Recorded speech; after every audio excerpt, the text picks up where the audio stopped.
নমস্কার, কলিস কিচেনে সবাইকে স্বাগত জানাচ্ছি। আজ সকালের জলখাবারে বানাচ্ছি ঘুগনি পুরি। এর জন্য হাম্বল দিস্তার মধ্যে আমি নিয়েছি আদা, রসুন আর দিয়ে দিচ্ছি কাঁচা লঙ্কা। এগুলাকে থেতো করে নেব।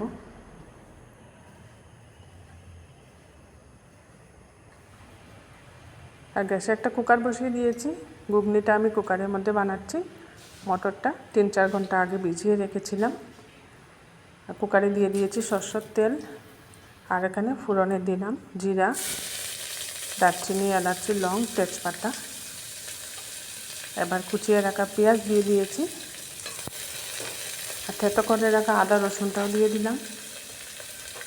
সব কিছু দিয়ে খুব ভালো করে এটাকে একটু ভাজা ভাজা করে নিতে হবে,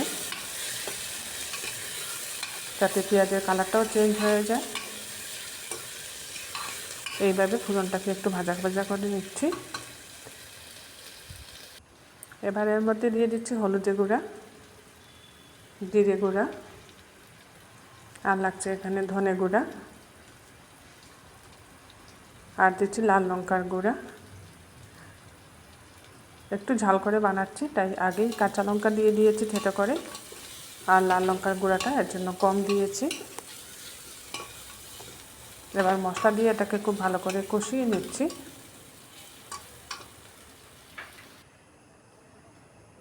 এখানে একটা আলু কেটে রেখেছিলাম ছোটো ছোটো করে, আলুটাও দিয়ে দিলাম। আর দিয়ে সামান্য জল দিয়ে এবার মশলাটাকে একটু ভালো করে কষাবো। সাথে মটরও দিয়ে দিচ্ছি। মটরগুলো খুব সুন্দরভাবে ভিজে গেছে। পরিমাণ মতো লবণ দিয়ে দিচ্ছি।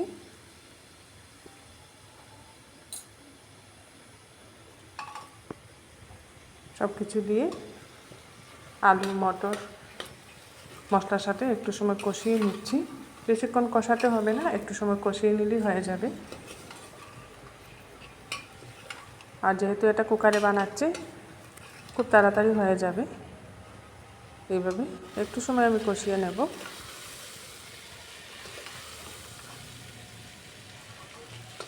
আর সকাল সকাল জলখাবারে মটরের ঘুগনির সাথে পুরি খুব ভালো লাগে খেতে। এবারে এর মধ্যে আমি পরিমাণ মতো জল দিয়ে দিলাম। জল দিয়ে আর একটু নাড়াচাড়া করে মশলার সাথে খুব ভালো করে মিশিয়ে নিচ্ছি মটর আর আলুটাকে। এবার ঢাকা লাগিয়ে 2টা সিটি দিলেই ঘুগনিটা তৈরি হয়ে যাবে। ওইদিকে কড়াইয়ের মধ্যে রিফাইন্ড অয়েল দিয়ে দিয়েছি। রিফাইন্ড অয়েলের মধ্যে পুরিগুলো ভেজে নিচ্ছি। আজ আমি আটা দিয়ে পুরি বানাচ্ছি। ময়দা খাওয়া যেহেতু খুব একটা ভালো না, তাই আটা দিয়ে পুরি বানালে খেতেও ভালো লাগে। উল্টে পাল্টে পুরিগুলোকে একটু লাল লাল করে ভেজে নিচ্ছি।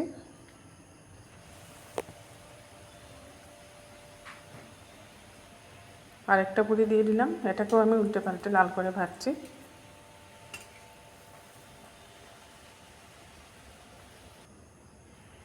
সবগুলা পুরি এইভাবে বানিয়ে নিলাম। আর ঘুগনিটাও হয়ে গেছে। ঘুগনিটাও একটা বাটিতে নামিয়ে নিয়েছি। জলখাবারের প্লেটটা আবার সাজিয়ে নিচ্ছি।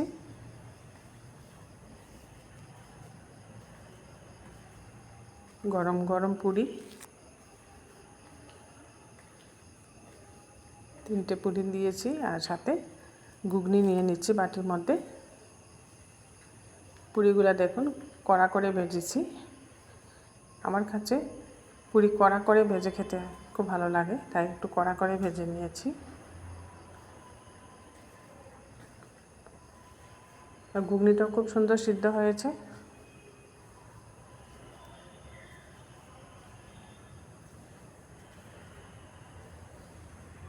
সার্ভ করে নিলাম সবার প্রিয় জলখাবার পুরি ঘুগনি। এটা সব বাঙালির ঘরেই ছুটির দিনে হয়ে থাকে। সাথে আজ অন্য একটা রেসিপি শেয়ার করছি। এটা হচ্ছে তিতা করলার পুর ভরা। প্রথমে তিতা করলাটা কেটে আমি গরম জলে সিদ্ধ করে নিয়েছি।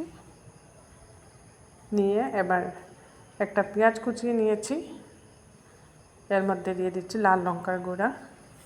আর এখানে তেঁতুল রেখেছিলাম, এই তেঁতুলের বিচি এর মধ্যে দিয়ে দিচ্ছি। পরিমাণ মতো লবণ দিয়ে দিচ্ছি। এটা পুর বড়া তিতা করলা বানাচ্ছি, আর পুরটার জন্য এখানে পেঁয়াজ, লাল লঙ্কা আর তেঁতুল আর পরিমাণ মতো লবণ একসাথে মেখে নেব। এটা দিয়ে পুর বানাবো। আর ব্যাটারের জন্য এখানে নিয়েছি বেসন, হলুদ, কালো জিরে আর সামান্য লবণ দিয়ে একটু মিক্সড করে নিয়ে এর মধ্যে জল দিয়ে একটা ব্যাটার বানিয়ে নেব।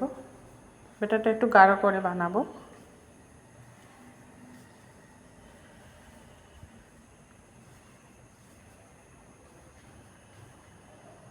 এবার তিতা করলার পুরটা বানিয়ে নিচ্ছি। এটা একটা খুব সুন্দর রেসিপি আর খুব মুখরোচক, খেতেও দারুণ হয়। তেঁতুলের বিচিগুলো এখন ফেলে দিচ্ছি। এবার এই মাখা পেঁয়াজ সিদ্ধ করে রাখা তিতা করলার মধ্যে এইভাবে ভরে নিচ্ছি।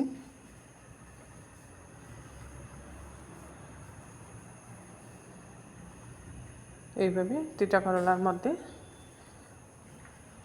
পেঁয়াজের পুরটা খুব সুন্দরভাবে ভরে নিলাম। আর তিতা করলা যেহেতু সিদ্ধ করে নিয়েছি তাই নরমও হয়ে গেছে আর তেতো ভাবটাও একটু কমে গেছে। এবার উপর থেকে গাঢ় ব্যাটার দিয়ে দিচ্ছি। এইভাবে গাঢ় ব্যাটার দিয়ে কোট করে গরম গরম তেলের মধ্যে ফ্রাই করে নেব। এখানে রিফাইন্ড অয়েল দিয়েছি আমি। তেলটা খুব ভালো করে গরম হয়ে যাওয়ার পর তিতা করলাগুলো দিয়ে দিচ্ছি।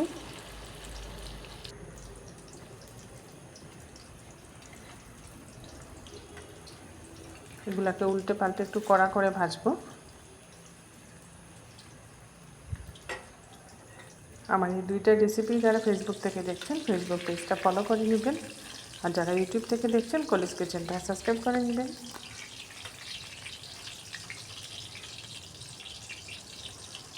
দেখুন এইভাবে লাল লাল করে ভেজে নিয়েছি। তৈরি করে নিলাম খুব সুন্দর তিতা করলার পুর।